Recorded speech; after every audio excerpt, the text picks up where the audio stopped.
Saya tidak tahu kenapa Tuhan taruhkan itu dalam hati saya saat ini untuk kita pelajari. Saudara, gereja itu bukan dinilai dari kebaktiannya. Setuju tidak? Saya ulangi ini. Gereja itu tidak dinilai dari ibadahnya, dari sound systemnya, alat musiknya, tidak. Gereja itu dinilai dengan dampaknya ke masyarakat. Saya ulangi lagi. Gereja itu dinilai dari dampaknya ke masyarakat. Adakah kehadiran gereja itu dirasakan manfaatnya oleh masyarakat? Yang Tuhan Yesus pikirkan sampai detik ini, bahkan sejak dia naik ke surga waktu itu sampai dia nanti balik lagi, dia hanya punya satu pikiran, bukan dua, bukan tiga. Pikirannya adalah bagaimana sisa dari penduduk dunia ini yang belum diselamatkan itu bisa diselamatkan. Amin. Tuhan Yesus tidak pernah punya pikiran lain kecuali yang satu itu. Mari kita lihat ayat yang pertama, Ibrani pasal yang ke-7 ayat yang ke-25. Biarlah supaya semua kita yang mengenal hati Tuhan, ingin mengenal hati Tuhan, ini yang kita kerjakan. Inilah satu-satunya ayat di perjanjian baru yang memberitahukan kepada kita apa yang dikerjakan Tuhan Yesus sejak dia naik ke surga waktu itu. Kita belum lama bulan Juni lalu memperingati hari kenaikannya, bukan? Itu tanggal 2 Juni. Sampai dia nanti datang kembali, hanya ayat ini yang memberitahukan kita apa yang dia kerjakan. Saya akan baca. Karena itu Yesus sanggup juga ngapain? Menyelamatkan dengan apa? Ini penting. Enggak sekedar menyelamatkan, tapi dengan sempurna. Siapa saja? Semua orang. Kalau ada kata semua orang, ada yang ditinggal tidak, saudara? Tidak. Jadi ini hati Yesus. Saya ulangi pelan-pelan. Karena itu Yesus sanggup juga menyelamatkan dengan sempurna semua orang yang oleh dia, oleh Yesus datang kepada Bapa di surga. Kenapa dia sanggup menyelamatkan semua orang yang datang kepada Bapa lewat dia? Ini alasannya. Sebab, kalau kita belajar tata bahasa, maka kata sebab sebagai kata penghubung itu menerangkan kalimat sebelumnya. Ada begini-begini, kenapa? Sebab Yesus bagaimana? Hidup. Salah, hidup apa? Ini penting. Senantiasa. Apa kata lain senantiasa? Terus menerus. Always. Tidak putus-putus. Tidak berhenti. Nah, ayat ini yang memberitahu kita apa yang dikerjakan Tuhan Yesus sejak dia naik ke surga sampai nanti dia datang. Ia hidup senantiasa, terus menerus untuk menjadi pengantara. Terjemahan lama menjadi pensyafaat. Bahasa hukumnya menjadi pengacara, menjadi pembela kepada orang-orang hukuman. Yesus hidup senantiasa, terus menerus. Jadi ini yang dikerjakan Tuhan Yesus dari dia naik 2000 tahun yang lalu sampai nanti dia balik. Tidak ada yang lain kecuali satu. Mikirin yang belum selamat itu bagaimana. Sebab Yesus hidup senantiasa untuk menjadi pembela, menjadi pengantara, menjadi pengacara, menjadi penyelamat mereka. Saudara, sangat salah. Saya ulangi, sangat salah kalau sisa orang-orang yang belum diselamatkan itu hanya kita doakan. Saya ulangi, sangat salah Maafkan saya kalau saya harus menyinggung hal yang sangat salah dalam gereja. Pendoa syafaat yang ada sekarang itu paling kurang ajar, saudara. Jangan marah. Mengapa saya berkata pendoa syafaat itu kurang ajar? Maaf ya, dengarkan baik-baik. Para pendoa syafaat hobinya bentak-bentak Tuhan, merintah Tuhan, ngatur Tuhan, nguding-nguding Tuhan. Kira-kira gitu nggak kalau orang berdoa syafaat? Tuhan selamatkan suku ini, Tuhan selamatkan tetangga saya. Sudah lama saya berdoa, Tuhan kenapa Tuhan diam? Wah, sampai ini uratnya keluar semua. 2 jam teriak-teriak, nguding-nguding Tuhan, nunjuk-nunjuk, merintah dia untuk selamatkan. Begitu doa 2 jam, puji Tuhan, amin. Ayo makan di mana sekarang? Itu kan kurang ajar sekali. 2000 tahun yang lalu dia sudah memerintah kita, pergilah kamu. Betul masih kan perintah itu? Pergilah kamu, beritakan Injil itu, muridkan mereka, ajarkan mereka, baptiskan mereka. Yang memerintah mau datang lagi untuk ngecek pekerjaan yang diperintah. Ternyata yang diperintah kurang ajar. Kita merintah dia balik, selamatkan Tuhan, selamatkan Tuhan. Bayangkan gobloknya kita. Ya betul tidak, saudara? Kan bingung Tuhan itu. Aku merintah kamu, aku mau ngecek pekerjaanmu, kamu merintahku balik. Jangan ditertawakan, bodoh kok ditertawakan. Mengapa para pendoa enggak bertobat, saudara? Stop merintah Tuhan, stop. Harusnya begini doa yang benar. Tuhan, apa yang harus kami buat untuk mereka yang belum diselamatkan? Dengan jujur dan rendah hati, kita minta dia memberikan strategi, memberikan cara. Nggak merintah-merintah lagi.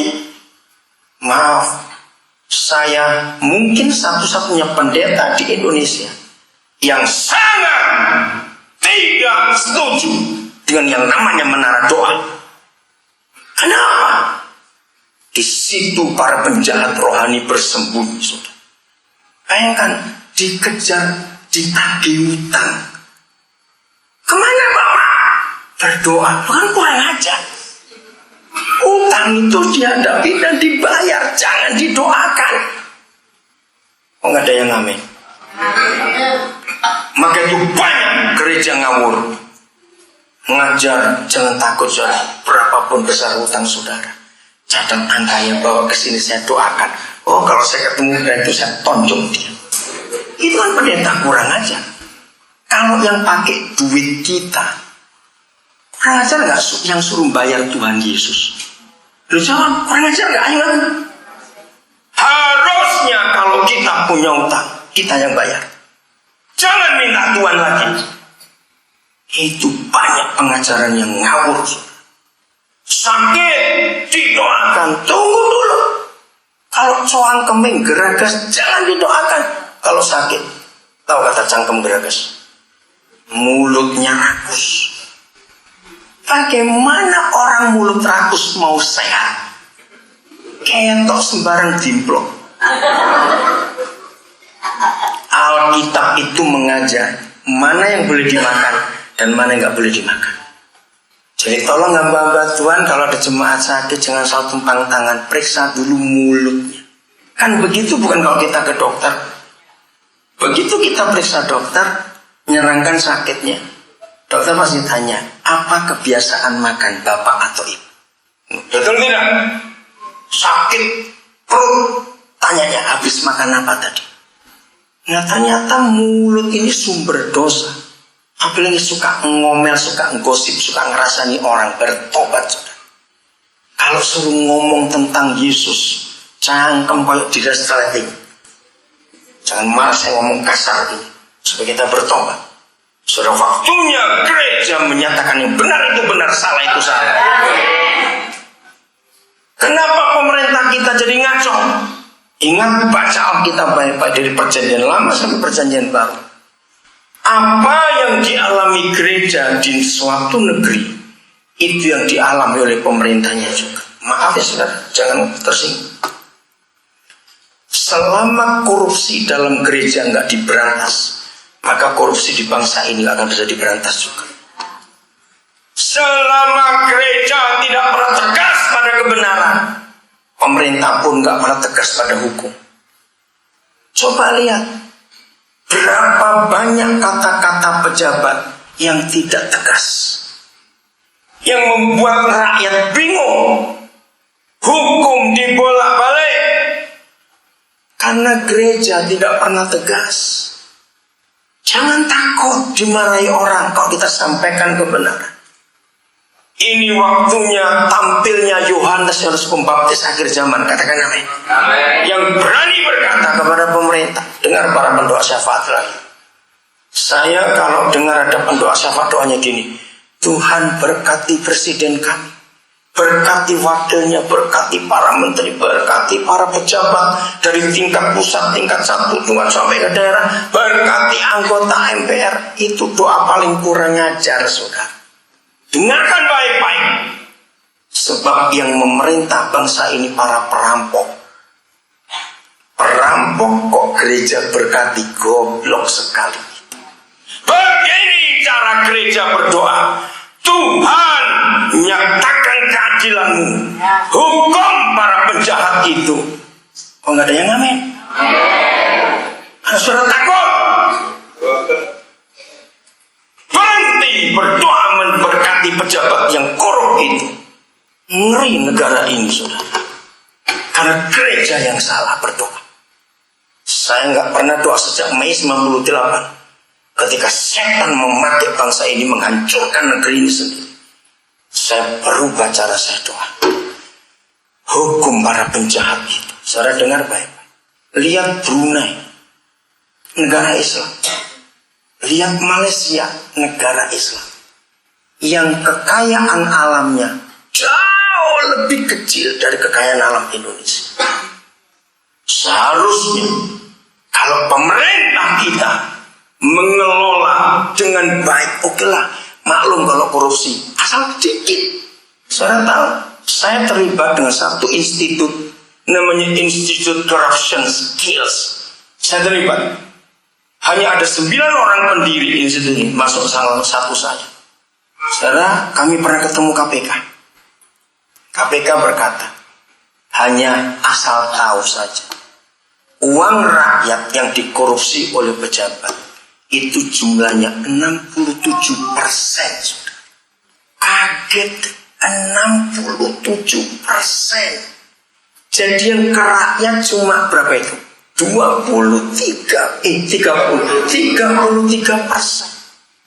Jadi kalau kekayaan alam negara ini dikelola baik-baik, dengan seluruh bangsa sekolah nggak perlu bayar sampai universitas.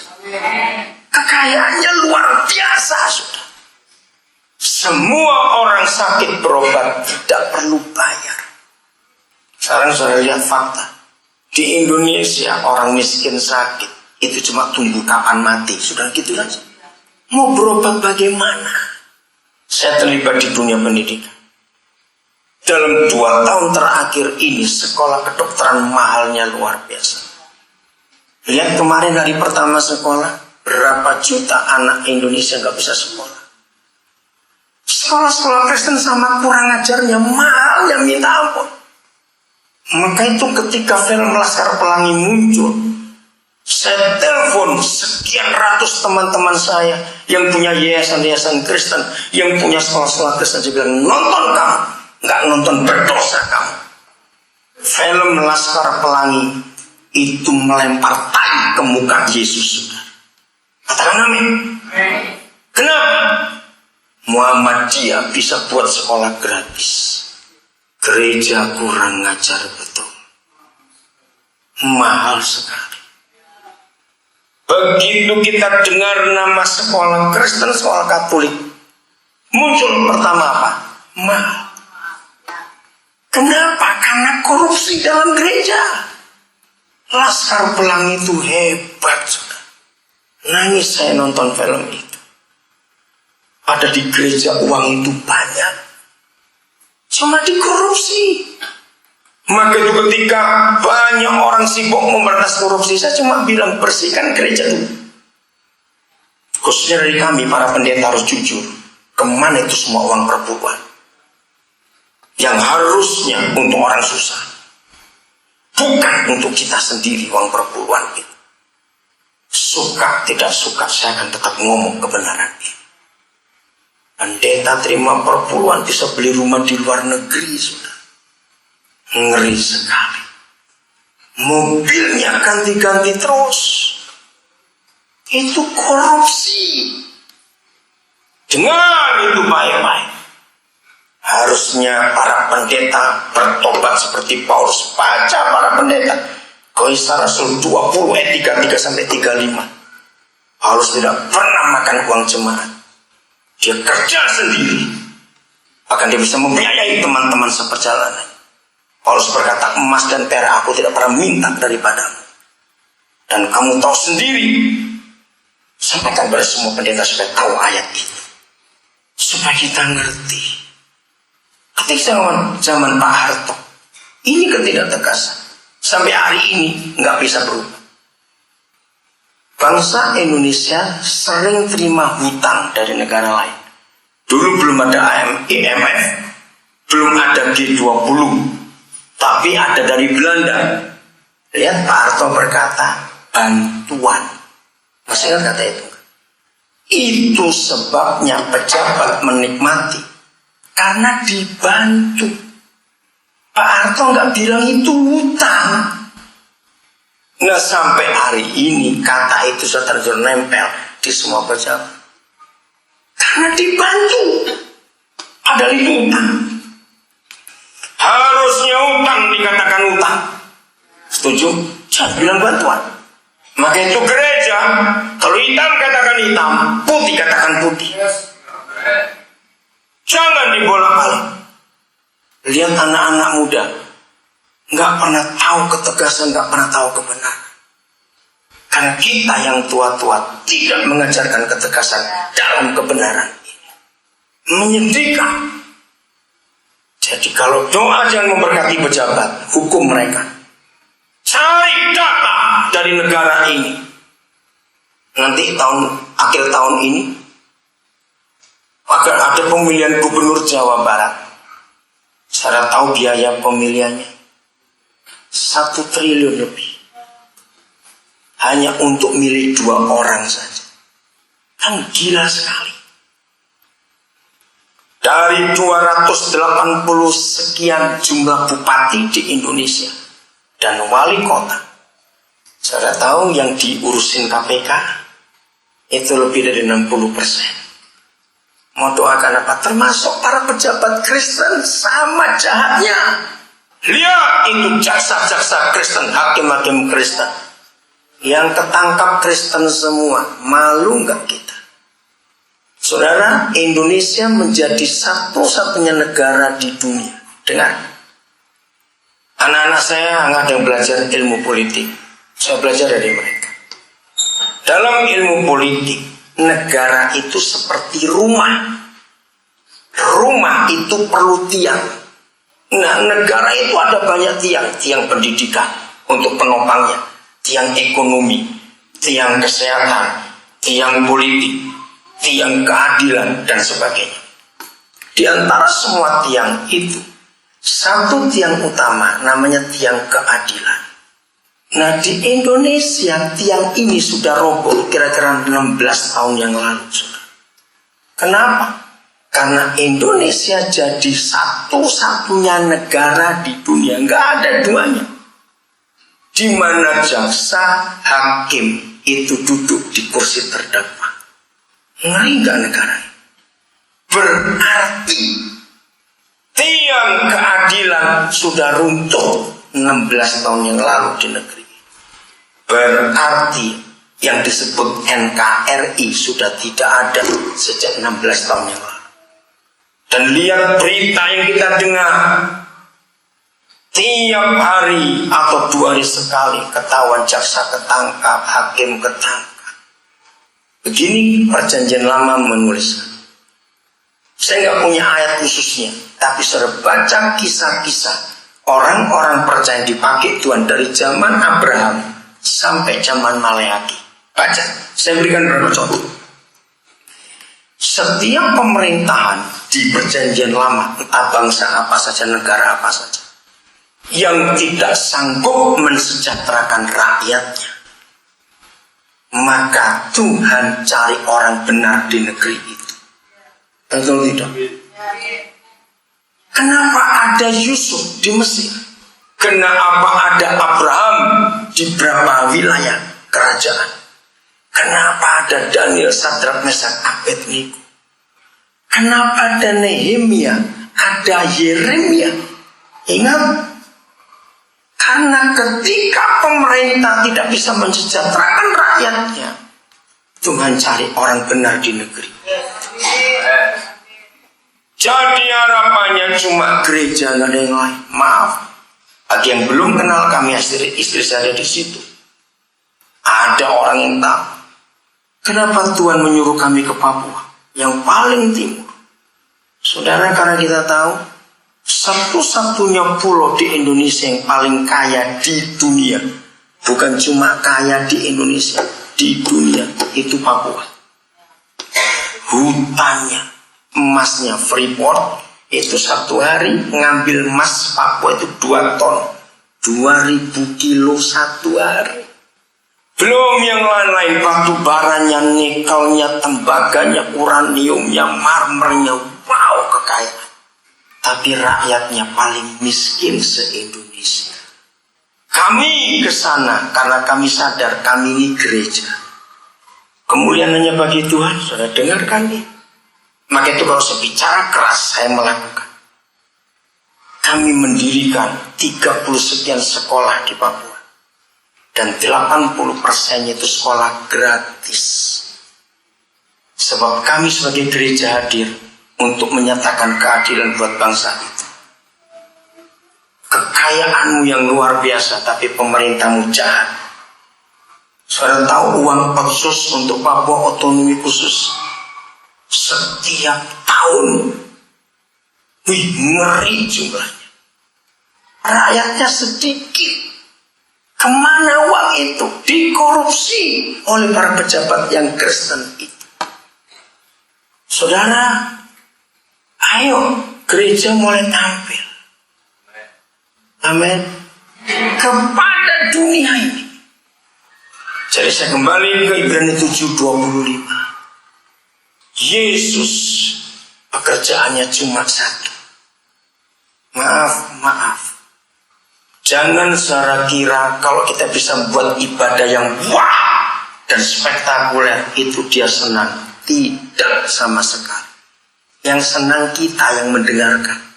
Karena kita tidak menulis satu kali pun bahwa dia suka adanya kebaktian. Tidak ada.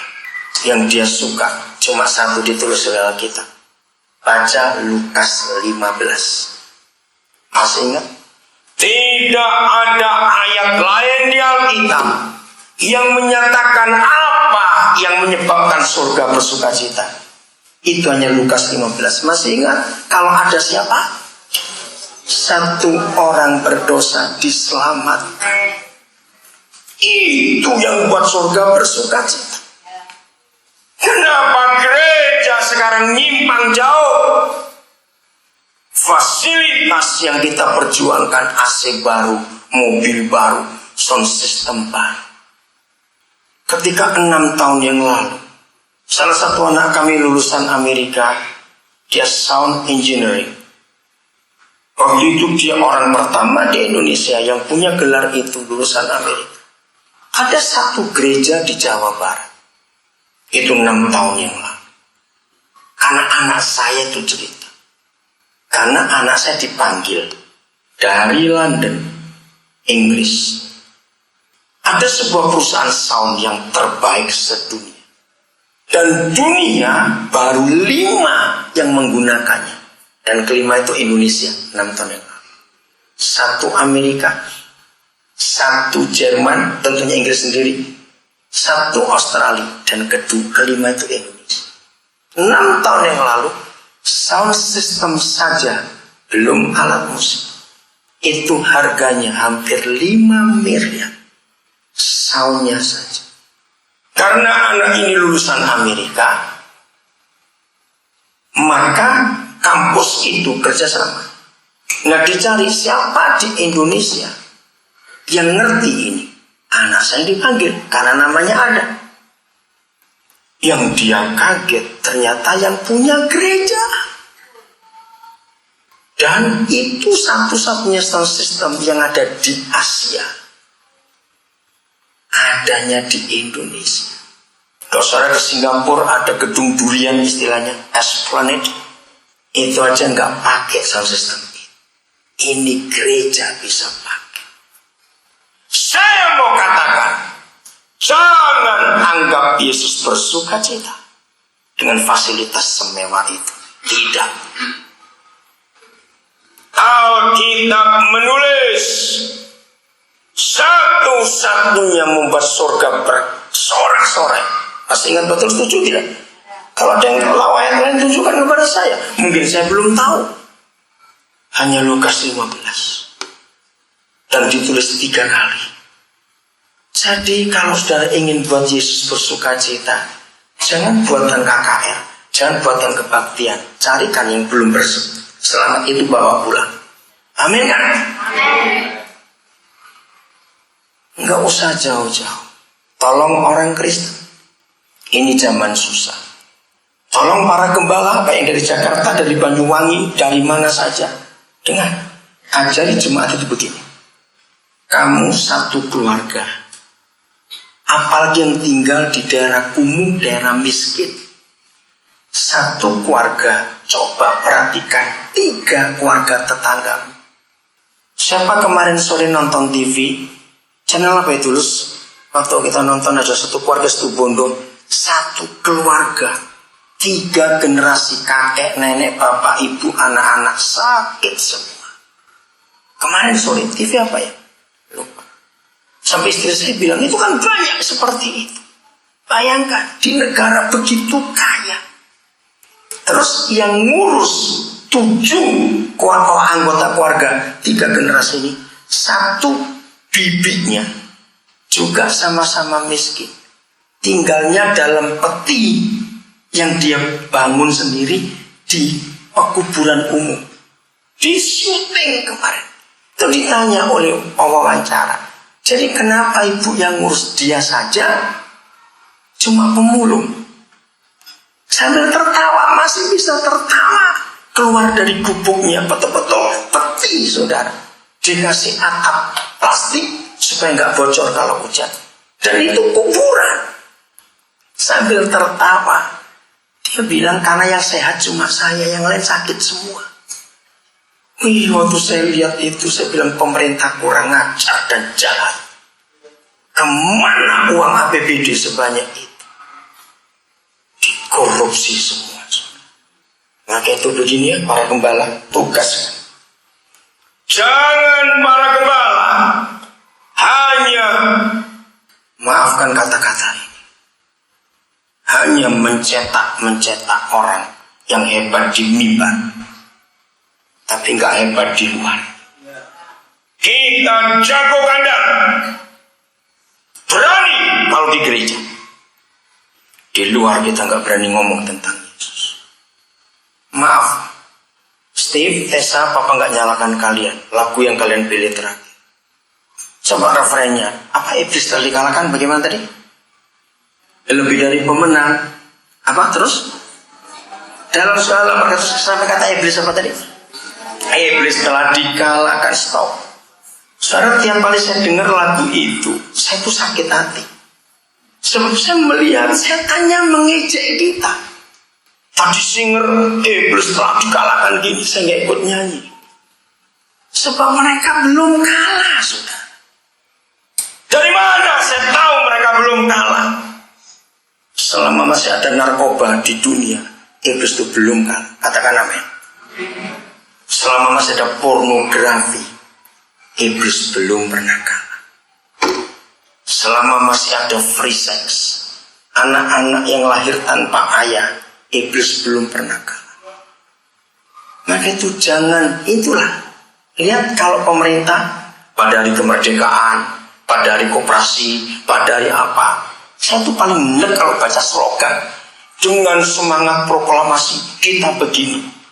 Saya mau robek aja barang itu. Kenapa pemerintah kita pintar buat slogan? Karena gereja pintar buat slogan. Maka itu iblis ngejek kita. Kalau kita nyanyi iblis tadi kalahkan, mereka itu nyengir-nyengir. Mana kalah, aku masih ada. Betul tidak? Hentikan slogan-slogan itu. Buatlah sesuatu mulai hari ini. Saya kalau pelayanan ke LP mana saja, begitu bulan-bulan ini, Mei, Juni, Juli, saya selalu menanyakan orang-orang, napi-napi itu, siapa yang anaknya gak bisa sekolah karena bapaknya di sini. Jadi saya bilang, Bu Yani, hari ini saya akan ambil 5 anak dari mereka, saya akan biayai sekolah. Anaknya sakit hati, gak bisa sekolah karena bapaknya di penjara. Kita jangan berkata ini masalahnya sendiri. Jahat sekali mulut kita nyalakan seperti itu. Cukup banyak saya nyekolahkan anak-anak yang bapaknya di LP. Anak-anak itu gak salah. Jangan dilibatkan kesalahan bapaknya. Saudara, orang-orang Cilacap yang cuma nengok aja kelihatan usaha gampangan itu. Jangan pelit. Buatlah sesuatu. Ngerti ini gereja yang benar. Buat sesuatu. Jadi satu keluarga minimal cari 3 tetangga yang susah. Urus mereka. Dengan catatan tidak dikristenkan, ingat. Tapi diselamatkan, bedakan itu. Kenalkan kepada juru selamat itu. Kamis minggu yang lalu. Ini salah satu. Lusa Kamis, aja belum seminggu. Saya menyelamatkan 11 orang kedar. 11. Dari 11 itu 2 janda. 1 pengantin baru, 1 janda dengan 3 anak. Itu didapat dari Solusi. Nonton, mereka telepon. Tim Solusi datang. Ternyata mereka kedar. Nah, tim Solusi tahu pekerjaan kami. Dia telepon, siap, saya berangkat. 3 anaknya saya biayai sekolah. Dan kemarin mulai sekolah. Ibunya bantu kami jadi tukang masak di asrama kami di Nabi. 1 pengantin baru, suami istri, baru menikah. Orang sudah. Semua tinggal di tempat kami. Yang 1 guru dari Kedar juga. Dihamili teman gurunya. Saya diberitahu, saya perlu guru itu. Saya kirimkan uang untuk biaya periksa kandungan sampai melahirkan. Saya kasih nama anak itu waktu lahir. Saya larang untuk kembali ke bapaknya karena itu suami orang. Jangan cuma ngomong kasih, tapi kita nggak pernah praktek, jahat sudah. Maaf ya saya ngomong ini. Kalau gerejanya pintar ngomong kasih, itu begini. Saudara lagi makan enak, di depan ada orang-orang lapar. Kita cuma ngomong enak ya, enak ya, enak ya. Ini penjahat saudara. Betul tidak? Karena kita nggak pernah bagi yang kita rasa enak. Kasih tidak untuk dikotbahkan. Katakan amin kalau setuju. Untuk dipraktekkan. Saudara lihat statistik 4 hari yang lalu. Jumlah orang miskin di Indonesia dalam kuartal pertama bertambah. Ngeri sekali. Hari-hari ini harga-harga bahan makan naik, bukan beras dari 8.000. Berapa di Cilacap? Berapa? 7.500. Aneh, negara agraris. Nah itu gobloknya pemerintah kita. Saudara tahu nggak sampai hari ini garam masih impor? Kan nggak masuk akal bangsa ini. Lautnya begitu banyak, garam impor. Karena gobloknya gereja, pemerintah ikut goblok juga. Brebes yang terkenal dengan bawang, saudara tahu bawang merah, bawang putih masih impor. Menyedihkan tidak. Ingat ributnya Australia gara-gara sapi. Negara kita kan subur. Loh, kemana ini? Ternyata bisnisnya para pejabat itu. Sengaja para pejabat itu tidak mau memajukan yang dalam negeri supaya ada uang masuk. Kurang ajar. Gitu saudara doakan berkat goblokmu sendiri dalam nama Yesus. Hukum mereka Tuhan, karena mereka kurang ajar.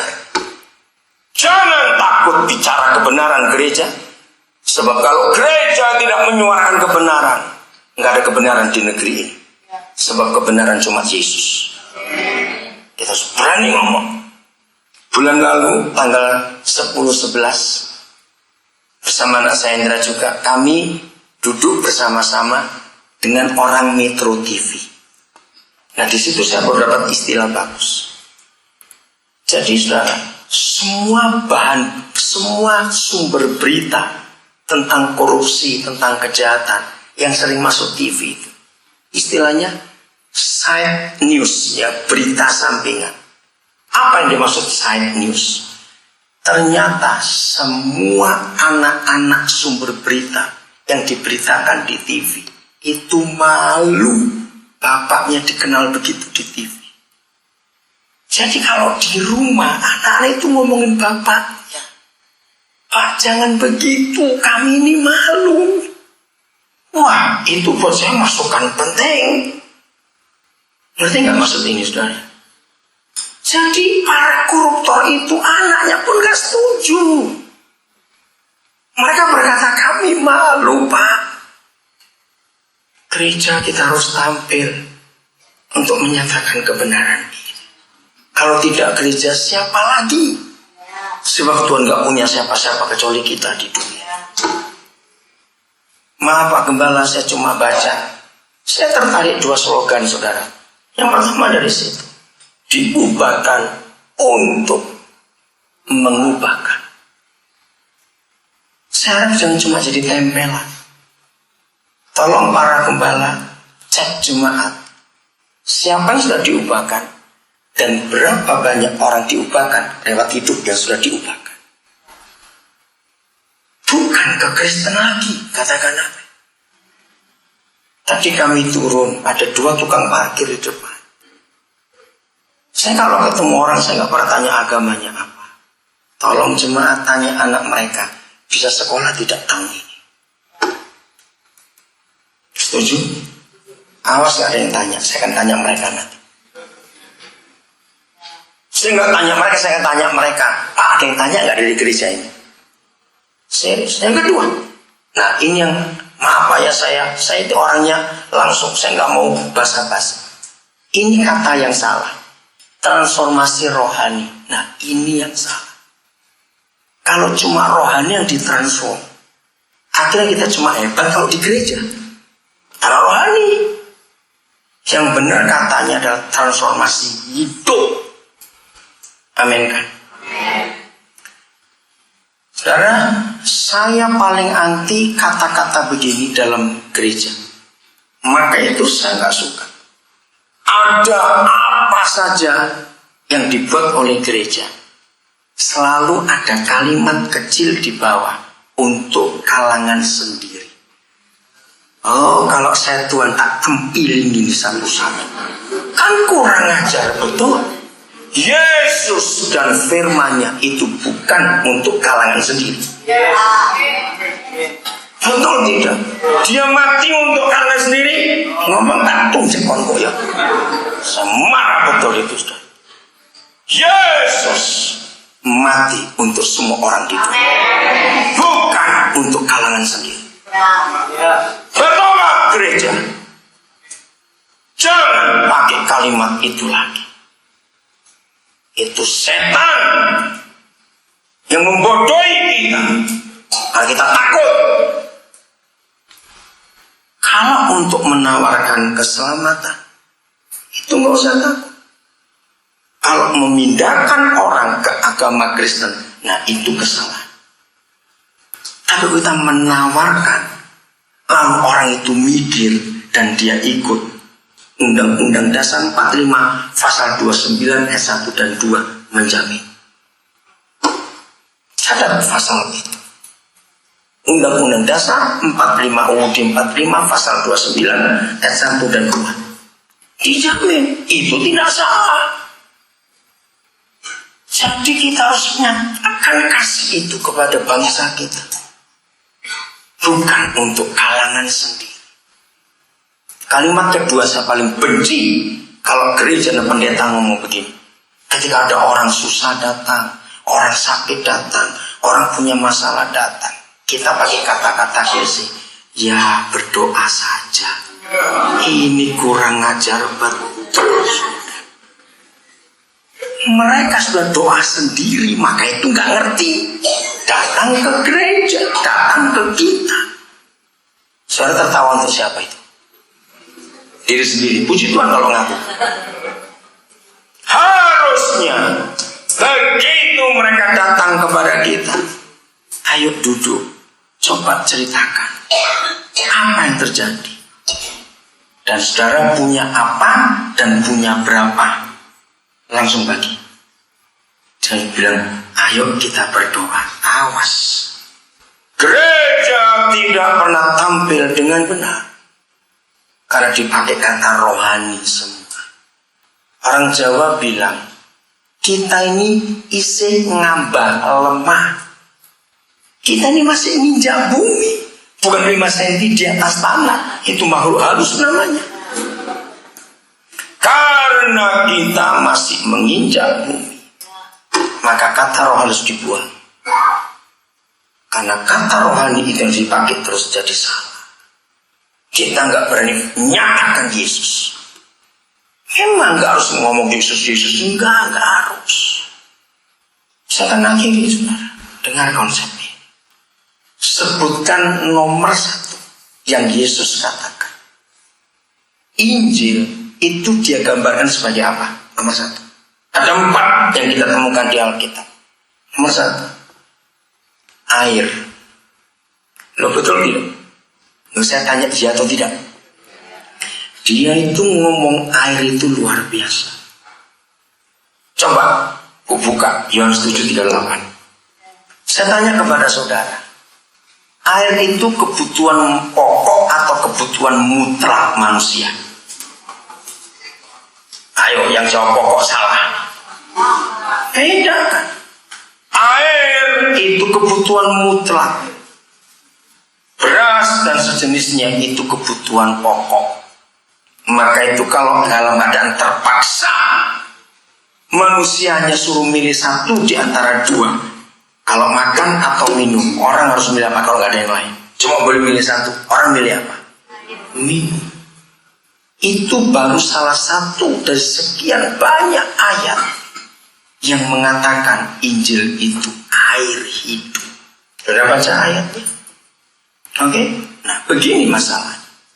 Jadi, Injil kalau sampai ditolak orang, maka yang memberitakan yang goblok-blok, saudara. Karena dimanapun juga orang tidak akan pernah nolak air. Amin kan? Saya beri contoh ekstrim. Saudara dimusuhi oleh tetangga saudara, misalnya. Bencinya kepada saudara. Salah, nggak bisa diapa-apakan. Tiba-tiba situasi berubah. Semua orang nggak punya air. Saudara yang punya air. Jawab pertanyaan saya. Sedendam-dendamnya tetangga itu kepada saudara. Begitu mereka perlu air. Dan semua nggak punya air. Cuma saudara punya air. Dan saudara nawari. Jawab nolak atau tidak? walaupun dengan terpaksa. Tidak ada kelompok manusia manapun di dunia yang pemimpinnya pernah berkata, barang siapa percaya kepadaku, seperti yang dikatakan kitab suci, maka dari dalamnya akan memancar aliran-aliran air itu. Betul? Sebut, cari buku apa saja, cari LSM apa saja, cari agama apa saja. Siapa pemimpinnya pernah berkata kata itu? Yang percaya kepada dia, dari dalam hatinya keluar aliran-aliran air itu. Hanya Yesus. Tanya istri saya, karena dia paling dekat dengan saya. Sampai hari ini saya nginjil gak pernah ditolak orang. Sampai hari ini. Kenapa? Karena saya tidak pernah mempengaruhi iman orang itu. Saya cuma nawarkan air. Itu pasti diambil. Karena itu kebutuhan mutlak. Anak-anak muda, engkau hebat tadi. Pemimpin pujian, singer musik hebat. Tapi Tuhan sedih kalau engkau cuma hebat di sini. Pemain tamburin, penari, hebat. Tapi Tuhan sedih kalau engkau cuma berani di sini. Tapi engkau gak berani ngomong tentang Tuhan yang kau kenal kepada teman-teman segenerasi. Air itu gak perlu pasang iklan. Iya atau tidak? Begitu ada aliran-aliran air, orang itu pasti datang. Binatang saja datang. Katakan amin. Maka itu kalau sampai saudara dan saya ditoleh saja tidak oleh orang, berarti ada God di dalam hidupmu. Air God, selokan atau God, susah benar. Bukan God Tuhan itu. Saya ini ilustrasinya dengan siapa yang sering jalan ke pedesaan, ke gunung yang tandus. Kemarin saya tanya Pak Titus, begitu sebelum Wangon kami lewat, itu ada gunung-gunung kecil itu apa namanya? Bukit apa itu? Itu sebelum Wangon, sebelum masuk Wangon ya kemarin. Setelah dari mana Pak Titus kemarin? Pernah apa? Ketanggungan, kan banyak gunung-gunung, tandus bukan? Saudara, ini ilustrasinya dengan kalau kita lagi berjalan, walaupun mobil kita pakai AC, di tengah yang tandus kering, begitu kita mendengar ada suara kericik, kita noleh nggak? Kenapa noleh? Iya, kenapa? Penting itu. Karena ada kesegaran. Kita masih cari sumbernya. Coba renungkan. Walaupun itu kali kecil, tapi airnya jernih mengalir. Saya tanya, pingin turun nggak? Nah, maaf ya ilustrasinya. Kalau saudara dan saya menggenapi Yohanes 7:38, nggak usah teriak-teriak tentang Yesus dan Injil, nggak usah. Asal ada air yang mengalir. Orang itu noleh, sudah. Kecuali budek dan picak. Maaf ya saya ngomong kasar ini. Nggak bisa noleh karena nggak dengar. Maaf. Maka itu, kalau gereja ditolak orang dalam menginjil, karena kita yang goblok. Sampai kapanpun juga, tidak ada manusia yang menolak air. Nah ini masalahnya. Baca baik-baik ayat 38 yang setuju. Kalau ada orang Kristen sudah percaya Yesus, karena saya tuh nggak hafal Cilacap ya, belum tahu. Coba sebutan saya, bangunan apa yang paling terkenal dan paling tua di Cilacap? Benteng Pendem. Siapa yang tahu dibangun tahun berapa? Cepetan, tahun berapa Benteng Pendem? 18 atau 19? Yang jelas satu orang sih yang ngomong. Ya, 1861. Jadi setelah sekian belas tahun Diponegoro ketangkap. Atau Diponegoro ketangkap tahun 1835. Dengarkan. Seandainya ada orang Kristen di Cilacap, Sudah jadi Kristen sejak benteng pendem belum dibangun. Misalnya, jangan baik-baik. Saudara, tapi Kristen orang itu nggak pernah ditoleh oleh orang. Nggak pernah. Padahal dia percaya Yesus. Maka penyebabnya cuma satu. Dengarkan. Ayat itu berbunyi, barang siapa percaya kepadaku, seperti yang dikatakan kitab suci. Nah, ini masalah. Ternyata enggak hanya sekedar ngaku percaya Yesus, tapi percaya dengan sebuah kriteria seperti yang dikatakan kitab suci. Balik ayat itu. Jadi, kalau ada di antara kita yang mengaku percaya Yesus, tapi nggak pernah ada air yang mengalir, berarti kita belum percaya dia seperti yang dikatakan kitab suci. Saudara-saudara, pokoknya di mana ada air mengalir, orang itu pasti noleh. Kalau kau nggak ditoleh, dan gitu saja. Ayo kita periksa diri, kenapa nggak ada aliran air? Oh, ternyata aku belum percaya dia seperti yang dikatakan kitab suci. Cari bagian kitab suci yang mana yang aku belum lakukan. Ngerti sekarang? Saya lanjutkan sedikit. Saya beri ilustrasi lagi begini. Kalau surga kita gambarkan sebagai sebuah pabrik besar yang punya produk. Saya tanya kepada saudara, menurut saudara, produk-produk surga itu dibuat oleh Tuhan kita, itu sebagai kebutuhan mutlak masyarakat dunia atau tidak? Ayo jawab. Jelas. Sebutkan 5 saja dalam 2 detik. Apa produk surga? 5. Ya, 2 detik saya lewat. Masih awal. Bagaimana mau jadi sales Injil yang baik kalau yang mau dijual saya nggak tahu itu apa? Makanya itu saya jengkel lihat orang Kristen cuma jago kandang. Coba saya gini ilustrasinya. Suatu siang saudara lagi santai-santai di rumah, tahu ada anak-anak muda, ya muda-muda lah, 20-an awal, ketok-ketok pintu. Ternyata sales jual sesuatu. Terus saudara tanya, jual apa dek? Nggak tahu, saya cuma disuruh lihat sendiri. Nanti ilustrasi itu. Nah itulah gereja. Nggak ngerti yang mau ditawarkan itu apa itu, nggak ngerti goblok. Bagaimana orang mau terima? Sini nggak tahu apa yang mau kita tawarkan.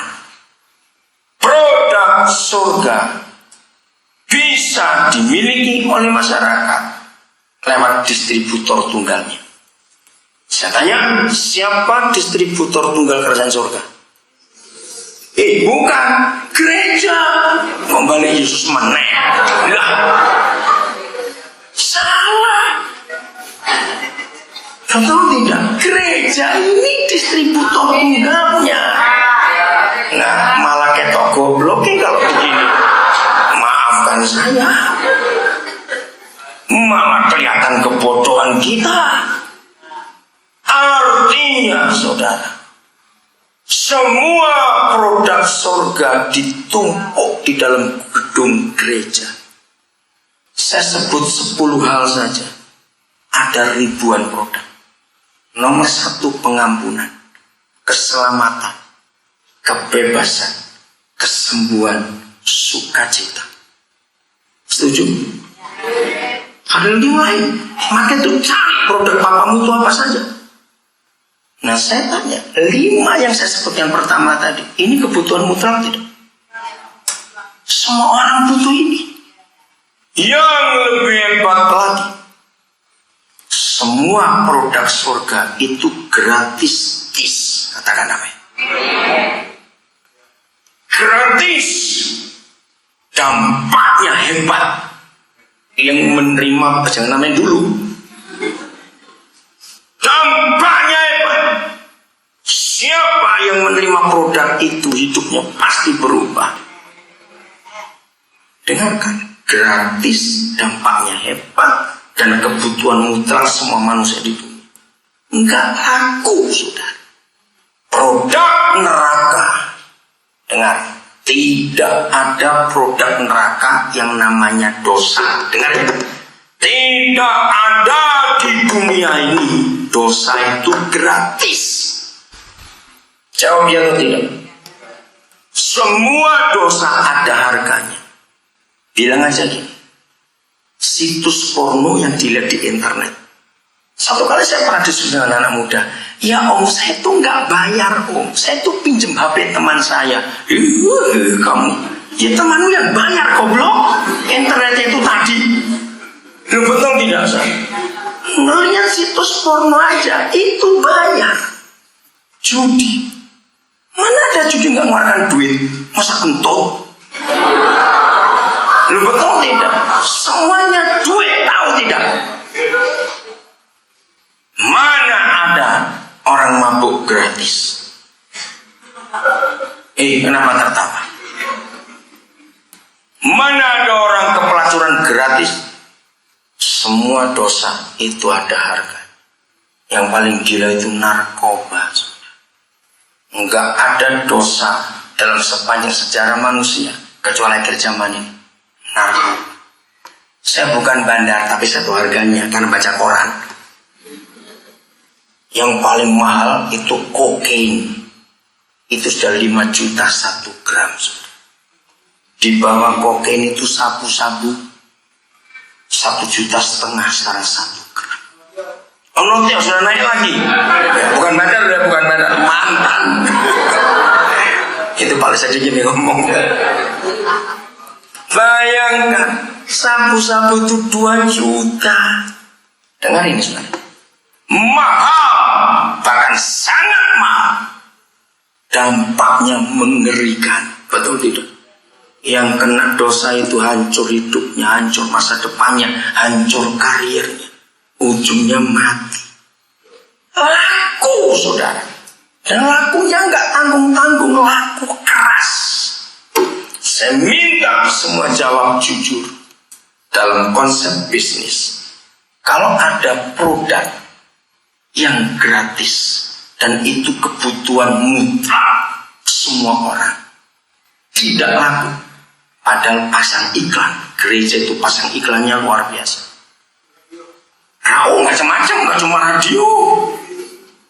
Dosa tidak pernah pasang iklan. Harganya mahal, dampaknya mengerikan, tapi laku. Dan nggak pasang iklan. Ingat. Saya minta para pengusaha jujur jawab. Dalam konsep bisnis seperti ini, yang gratis kebutuhan mutlak nggak laku, dampaknya hebat. Yang dosa dampaknya mengerikan, harganya mahal, tanpa iklan bisa laku. Dalam ilmu bisnis yang patut disalahkan siapa? Cepat. Distributor, betul. Apa lagi? Salesnya, betul. Apa lagi? Manajernya goblok semua. Saya tanya kepada saudara, siapa distributor produk surga? Gereja. Siapa salesnya produk surga? Gereja. Siapa manajernya? Gereja. Nah, lihat itu. Sedih kan? Kalimat yang berikut lebih gak enak. Demi misi dan visinya, setan ingin supaya semua orang jatuh dalam dosa. Mereka tidak pernah buka sekolah dosa. Ya siapa yang mau sekolah dosa? Tapi demi visi dan misinya, supaya Injil sampai ke ujung bumi, gereja buka sekolah Injil, sekolah teologi, sekolah kitab, dan bayarnya mahal-mahal lagi. Injil nggak laku. Ngapain kalau dibuka sekolah? Saya itu ingin nutup sama sekolah teologi, saudara. Nggak ada manfaatnya. Serius saya berkata ini. Kenapa balik? Iya, nggak ada gunanya. Maaf, anak-anak muda mau masuk sekolah teologi batalkan. Engkau lebih baik sekolah sekuler. Dengar ini baik-baik. Kalau saudara punya ijazah STH, Entah STH dari mana, lama-lama STH jadi begitu. Artinya guyonan tok gitu loh. Ngelamarlah ke Telkom, payora. Lo cepat. Ijazah STH laku di Telkom. Ngelamar ke Bank Mandiri, wah malah diguyu tengu. Ngerti kata itu? Ijazah STH sekolah teologi manapun juga, walaupun lulusan Amerika, nggak laku di dunia. Itu lakunya cuma di gereja goblok. Dalam nama Yesus bertobat. Biaya mahal untuk sekolah teologi sekarang. Lebih baik sekolah sekuler. Jadi ahli elektro, ahli kimia. Saya mau ngomong satu hal lagi. Saya ingin tanya orang Cilacap. Dalam 5 tahun terakhir, Cilacap ketambahan berapa rumah sakit baru? Jakarta gila-gilaan, Surabaya gila-gilaan. Hitung berapa? Hai orang Cilacap. Banyak. Berapa kira-kira? Baik yang besar maupun yang kecil. Kenapa saya tanya rumah sakit? Dengarkan. Makin tahun, makin sedikit anak muda Kristen yang sekolah perawat. Jawab ya atau tidak? Sedikit, karena gereja nggak pernah mendorong. Apalagi orang Tionghoa bertobat ini. Orang Tionghoa kalau saya ajak ngomong anak sekolah perawat, wih, mencibir. Apa itu? Kenapa Pak Ali? Oh enggak, besar Pak Ali, salah. Gaji perawat itu besar sekarang. Maka itu siapa yang merawat orang-orang sakit? Kalau gereja nggak bisa tampil. Saudara kita yang lain rajin sekolah perawat. Dan mereka bisa diaminkan. Tapi betul, arti amin di situ Pak Ali itu ngecek kita. Betul Pak. Saya setuju kalau begitu. Lihat, maaf ya, tolong para pendeta, saya minta para gembala jujur. Tahun ini berapa jumlah anak muda di gereja saudara yang masuk keguruan? Sedikit juga orang anak muda Kristen jadi guru itu sedikit sudah. Jawabnya atau tidak? Padahal jumlah orang sakit bertambah terus. Jumlah rumah sakit mau berapa banyak penuh terus. Siapa yang melayani mereka? Kedua, berapa banyak sekolah Kristen, kepala sekolahnya bukan Kristen lagi. Sebab gereja cuma mau tampil di mimbar anak-anak mudanya. Mau jadi artis semuanya. Saya nggak anti artis. Tapi kalau nggak diimbangi, siapa yang ngisi di masyarakat? Saya minta hari ini saudara pulang sadar. Dorong anak-anak muda kita untuk memenuhi sektor-sektor yang sangat perlu. Setan sudah menyelewengkan gereja sangat jauh. Kita lupa tugas utama panggilan gereja, yaitu menjadi garam dan terangnya dunia. Bukan ke gereja lagi. Sedih melihat ini. Bagian ayat terakhir, Lukas pasal 15. Saya ingin tanya begini kepada saudara. Sebutkan kepada saya satu ayat saja. Dan begitu ayat itu disebut satu ya, bukan 21. Begitu ayat itu saudara sebut, itu merupakan wakil seluruh Alkitab. Ayat mana itu? Ayat mana? Satu ayat itu mewakili seluruh rencana Tuhan. Ayo ayat mana cepat? Berapa? Apa 7? Enggak, ayat mana? Satu ayat yang mewakili seluruh Alkitab. Cuma nyebut satu ayat saja. Apa? Bukan Lukasnya. Saudara salah nangkap. Saya nyebut tadi Injil Lukas 15, tapi yang saya tanya satu itu bukan di ayat Lukas 15-nya. Ayat apa saja di luar Lukas 15? Yohanes 3:16. Jadi yang lain salah kalau nggak nyebut itu. Yohanes 3:16 itulah wakil seluruh Alkitab. Betul tidak? Kenapa Yesus datang? Kenapa Papa buat begitu? Kenapa? Karena kasihnya begitu besar kepada dunia ini, betul? Sehingga diberikan Yesus. Lukas 5, Yohanes 3:16. Kalau kita ambil sendiri saja begitu, maka nggak ada orang ngerti apa kasih Tuhan. Kenapa dia mengasihi aku? Orang bingung. Nah, ini hebatnya. Yohanes 3:16 itu dijelaskan detail, rinci, akurat, implisit, tegas, jelas oleh Lukas 15. Jadi Yohanes 3:16 tanpa Lukas 15, dunia gak akan ngerti kasih itu apa. Betul saudara? Pelajari baik-baik. Nah, kapan Lukas 15 itu muncul? Kenapa ada pasal itu? Ini rahasia hebat. Mari baca ayat 1. Ada kata kunci satu saja di Lukas 15 itu, kata kunci nomor 1. Dengarkan. Siapa yang datang kepada Yesus? Dua kelompok orang. Siapa dan siapa? Para pemungut cukai dan orang-orang berdosa. Stop dulu. Saya tanya, pada masa itu orang-orang ini maksudnya, boleh nggak masuk ke bait suci beribadah? Kenapa nggak boleh? Kenapa nggak boleh? Yang nggak boleh siapa? Yang melarang siapa? Ayo cepat jawab. Yang melarang siapa? Aduh, susah bener saja. Yang melarang siapa?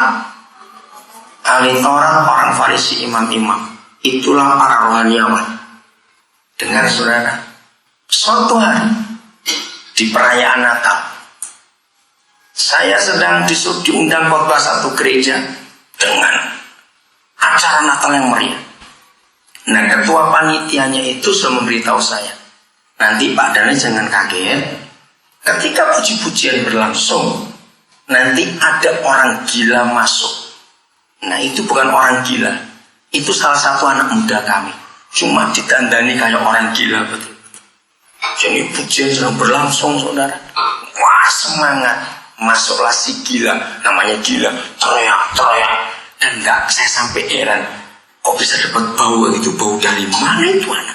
Baunya segedung, karena pakai AC bisa bayangkan.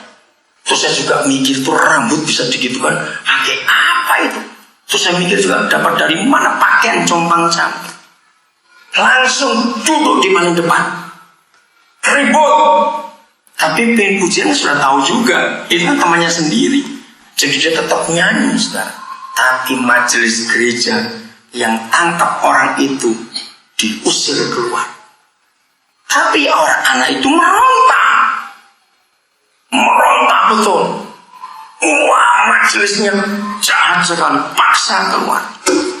Dan gitu nggak berhasil. Anak itu baru ngomong, om, saya ini om. Kaget mereka. Malu para majelis itu. Saudara, 3 bulan kasus itu disidangkan di gereja. 2 kali saya sempat hadir, tapi nggak menyelesaikan masalah. Para Farisi akhir zaman marah dan menuntut, kenapa kalian nggak beritahu kami? Dijelaskan oleh anak-anak muda. Kalau diberitahu nggak ada ceritanya. Apa kesimpulan adegan itu?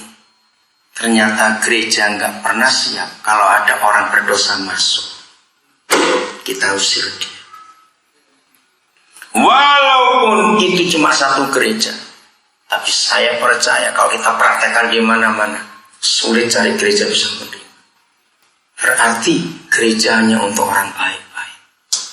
Ini kesalahan kita. Saya melanjutkan dulu ayat ini, penting sekali. Saudara, aneh. Justru para pemimpin rohani menolak orang-orang itu. Inilah kata kuncinya. Saya baca lagi.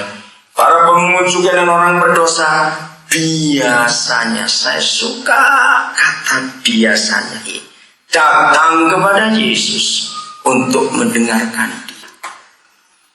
Saya minta saudara menjawab dengan cepat 5 saja. kata lain. Apa kata lain biasanya? Cepat, satu apa? Seringkali, terus menerus. Apa lagi? Ayo. Selalu, sering. Apa lagi? Senang, senantiasa. Oke, jelas. Maaf ibu bapak, para pendeta, izinkan saya mengatakan firman ini. Menurut ayat ini, gereja yang benar adalah kalau preman-preman, pelacur, pengedar, apalagi bandar, penjahat di sekitar gereja itu tidak takut datang ke kebaktian. Itu gereja yang benar. Selama gereja saudara hanya diisi oleh orang-orang yang sudah benar, di mata Tuhan saudara belum gereja. Karena melanggar hukum ini. Ayat 2. Ya ini kumat lagi, itu penyakit. Ternyata sampai akhir zaman masih ada roh ini. Maka ngapain? Bersungguh-sungguh telah ngomel. Siapa? Orang-orang Farisi dan siapa lagi? Nah, itu para rohaniawan akhir zaman yang ngaku sekolah teologi, sekolah Alkitab itu saudara. Maaf, ngomel mereka. Ia menerima orang-orang berdosa dan makan bersama-sama dengan mereka. Anak-anak muda, kumpulkan semua anak-anak PAN di Cilacap. Kumpulkan semua penderita AIDS di gereja ini. Kumpulkan semua preman, pemabuk, pelacur untuk datang ke sini. Pasti Pak Gembala gak marah.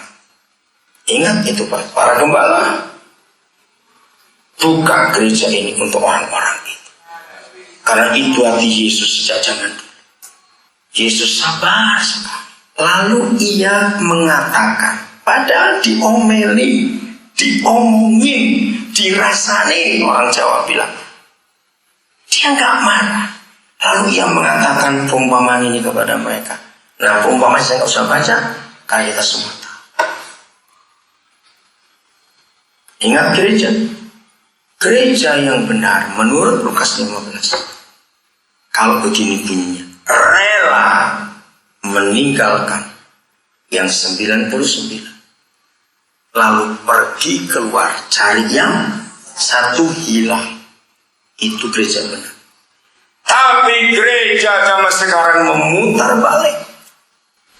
Rela biarkan yang satu karena masih punya 99. Nggak beranak lagi nanti. Ini kan orang-orang kaya, kita harus urus 99 ini. Ini kesalahan. Saya akan akhiri dengan satu ayat yang sangat ngawur, saudara. Lembaga Alkitab Indonesia sama gobloknya seperti gereja, sama goblok seperti pemerintah. Banyak ayat-ayat yang salah terjemahan, nggak pernah diperhatikan. Padahal sudah banyak teolog-teolog yang memprotes. Karena ini salah.